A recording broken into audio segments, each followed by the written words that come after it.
அவிநாசி அருகே யுகம் பொதுநல அறக்கட்டளை திறப்பு விழா நிகழ்ச்சி.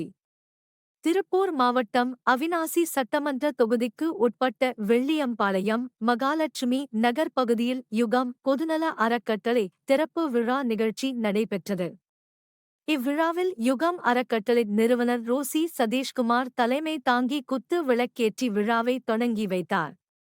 மேலும் இந்நிகழ்வின் சிறப்பு அழைப்பாளராக தீயணைப்புத்துறை மாவட்ட உதவி அலுவலர் வீரராஜ் கலந்து கொண்டு ரிப்பன் வெட்டி விழாவை சிறப்பித்தார்.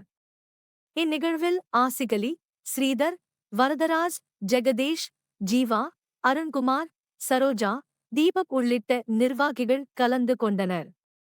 யுகம் பொதுநல அறக்கட்டளையின் மூலம் கல்வித்துறையில் அரசு பள்ளியில் பயின்று வரும் மாணவ மாணவிகளுக்கு பள்ளி உபகரணங்கள் வழங்குதல் மற்றும் கட்டமைப்பு வசதிகளை ஏற்படுத்தித் தருதல், முதியோர்களுக்கும் மலைவாழ் மக்களுக்கும் பொது மருத்துவ முகாம்களை ஏற்படுத்தி மருத்துவ சிகிச்சைகள் இலவசமாக வழங்குதல், கல்லூரியில் பயின்று வரும் வசதி குறைந்த மாணவர்களுக்கு கல்லூரி படிப்பு செலவினை ஏற்றுக்கொள்ளுதல் உள்ளிட்ட பல்வேறு சமூக பணிகளை செய்வதற்காக இந்த அறக்கட்டளை தோற்றுவிக்கப்பட்டதாக நிர்வாகிகள் தெரிவித்தனர்.